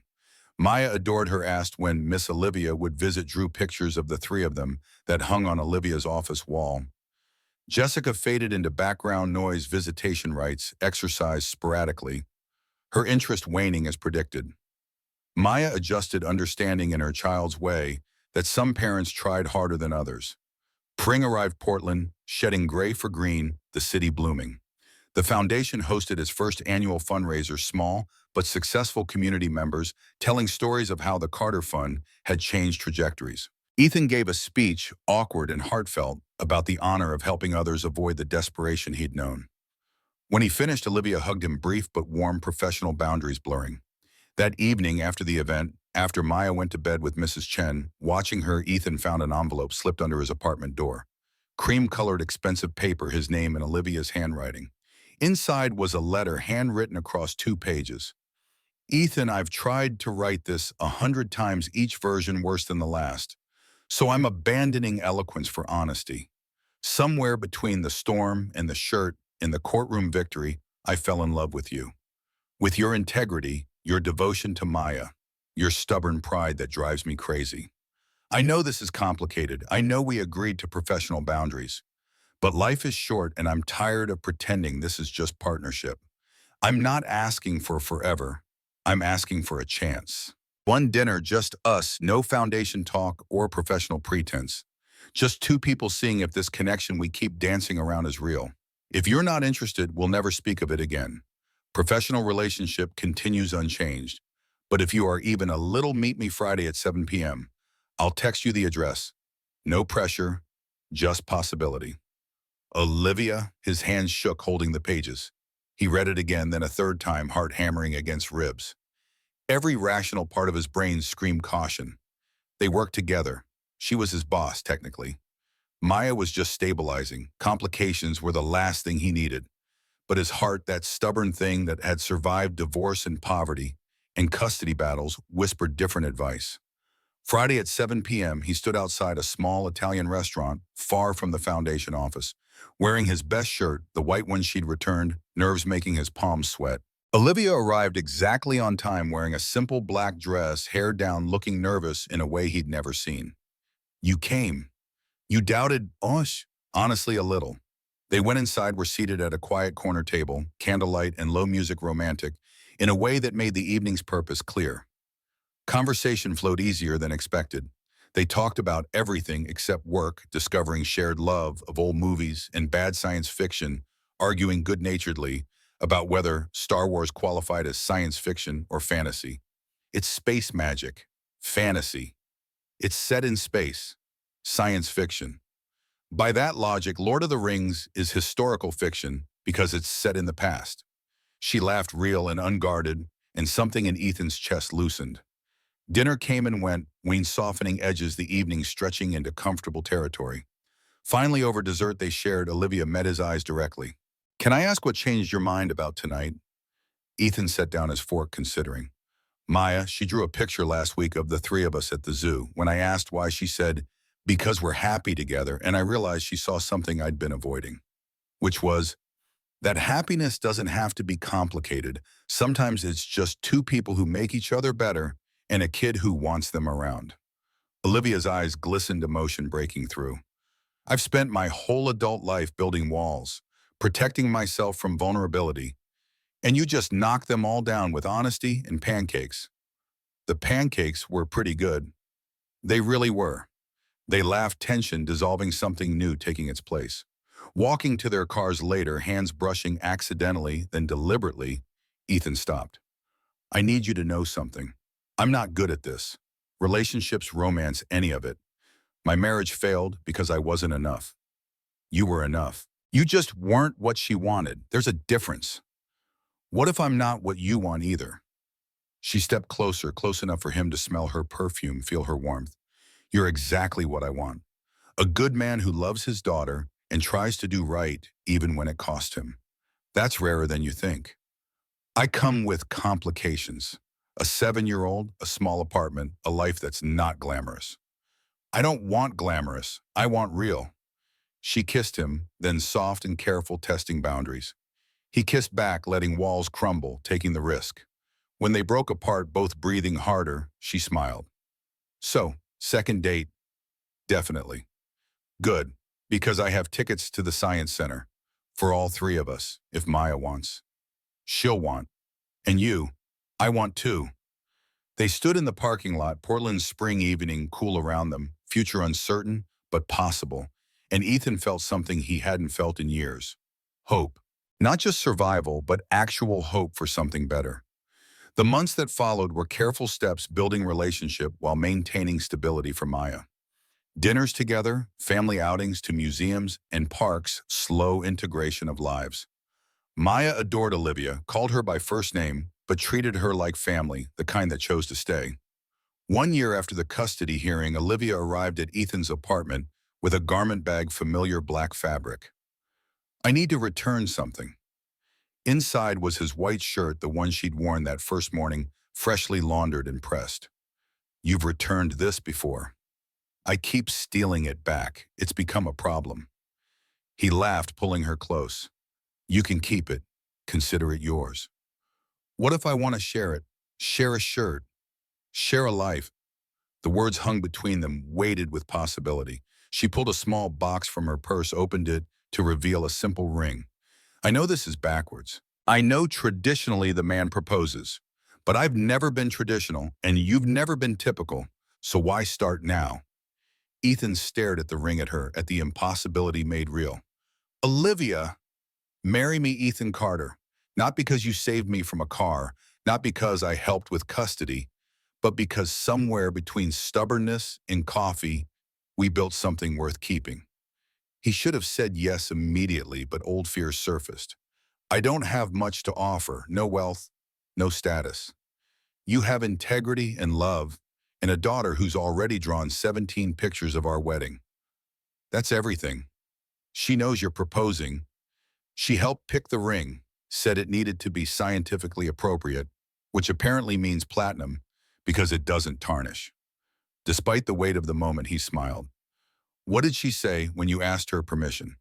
She said, finally, Miss Olivia, I've been waiting forever. She's 7. She's impatient, gets it from her father. He took the ring, studied it, looked at the woman who'd crashed into his life and refused to leave quietly. Yes, yes, yes, I'll marry you, even though you're bossy and interfere and make terrible coffee. I make excellent coffee. You make adequate coffee, but I love you anyway. She kissed him deep and certain, the ring between them, promises made. Maya emerged from her bedroom, supposedly asleep, but clearly eavesdropping. You said yes. I told you he would. Miss Olivia. They pulled her into the embrace, 3 people becoming family, the broken pieces finally fitting together. The wedding came 6 months later. Small ceremony at the community center. The foundation had built. Friends and families helped gathered in celebration. Maya served as flower girl and ring bearer, taking both duties seriously, her dress purple with silver stars. Ethan wore his white shirt, the one that started everything, under a simple suit. Olivia wore a dress she'd chosen with Maya's input, elegant, but understated, perfect for the woman who'd learned that worth wasn't measured in price tags. The officiant, a Judge Martinez recommended, smiled at the unconventional couple. We're here because 2 people found each other in a storm and refused to let go. Vows were exchanged, heartfelt and honest. Ethan promising to accept help when needed, Olivia promising to respect his independence. They laughed through tears, kissed before given permission, while Maya cheered louder than anyone. The reception was potluck, families from the foundation bringing dishes, community celebrating community. No champagne towers or ice sculptures, just good food and better company, exactly what they wanted. Dancing with Olivia later. Maya cutting in halfway through. Ethan held his wife and daughter, feeling completion he'd thought impossible. Happy, Olivia whispered. Terrified and happy. Is that allowed? That's marriage. Welcome to it.